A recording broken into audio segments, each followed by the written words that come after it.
This video is a behind-the-scenes look at my film The Shepherd Boy and the Wolf, a stop-motion adaptation. Are you listening?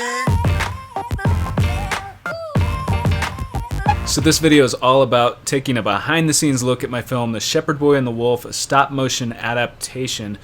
Before I get to that, if you're new to my channel, go ahead and hit the subscribe button. I do weekly vlogs, how-to videos, and interviews with some of the most compelling people I can find having to do with film, fortune, and fame. But this video is all about a behind-the-scenes look at one of my films, The Shepherd Boy and the Wolf, a stop-motion adaptation. It's an adaptation of The Boy Who Cried Wolf. The Boy Who Cried Wolf, it's an age-old story. I mean, nobody likes liars, and so to be able to bring that to life in a stop-motion animation, and not only bring the story to life, but to give it sort of a new spin and to add some humor in there.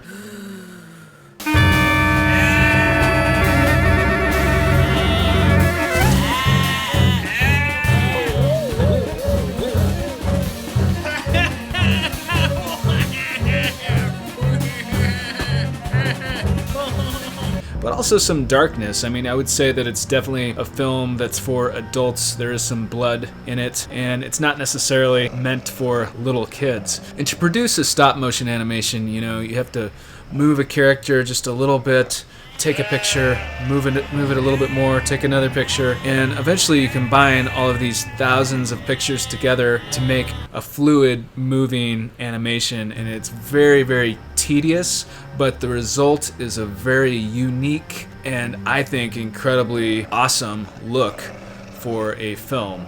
So I was inspired to produce this film for many reasons, but one of which was I produced a film a few years earlier called The Cave, an adaptation of Plato's allegory in clay. I'll put a link to that below, but the film did very, very well and played festivals all over the world. And I was really inspired by how that film did, and I wanted to produce another film that was kind of along the similar lines. I worked with a very, very talented, on both The Cave and this film, a very, very talented animator, John Paul Grigsby.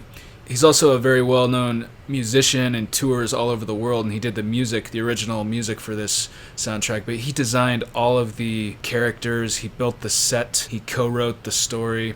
He was heavily involved. He was the animator on this. I'm actually going to be interviewing John Grigsby soon on this channel, so watch for that. I'll put a link to that below, and I'll also put a link to this actual film so you can check it out. This film took over 10,000 photographs to shoot. It took around 3 months' time. We shot it in Denver, Colorado, in a studio. The set was probably about 12 feet long. We actually used a blue screen in the back, so when you watch the film you can see clouds and darkness and light and all these things happening, but we actually used a blue screen because the grass in the set was green, so we couldn't use a green screen.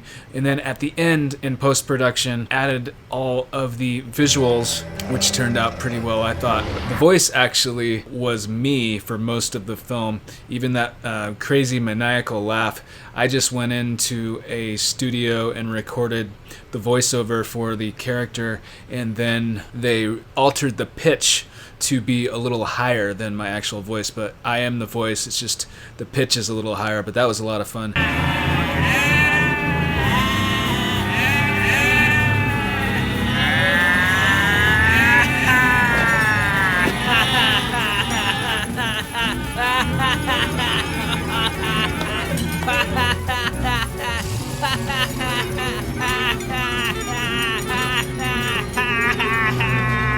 It's so tedious to produce a stop-motion animation. You know, this is like a 6 to 8 hour day. On a good day we would get 30 seconds worth of usable footage.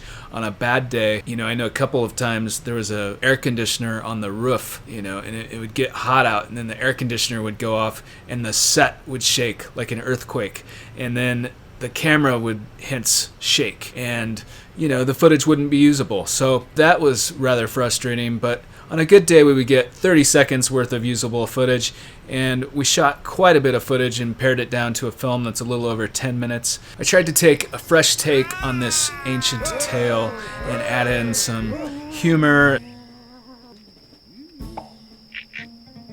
as well as some dark parts as well, and there is a little bit of gore in there. And most people, anyone that knows me knows I'm into horror films. I actually run a horror film festival, the Mile High Horror Film Festival. I direct that. But this film is definitely not a horror film, but it does have some dark elements. It's definitely not your typical nursery rhyme or film that you want to show your kid before going to bed. But I think it's a really fun film, so I hope you enjoy it. Go ahead and check it out in the link below. And remember, nobody likes a liar, and so that's why I think this is one of the most important stories in the history of mankind, and I was super excited to be able to share this in a stop-motion animation. If you like this video, go ahead and hit the like button and subscribe to my channel if you want to see more of my work. Let me know in the comments, do you prefer digital animation or stop-motion animation? Which is better? And let me know what you think of my film. And thank you so much for watching.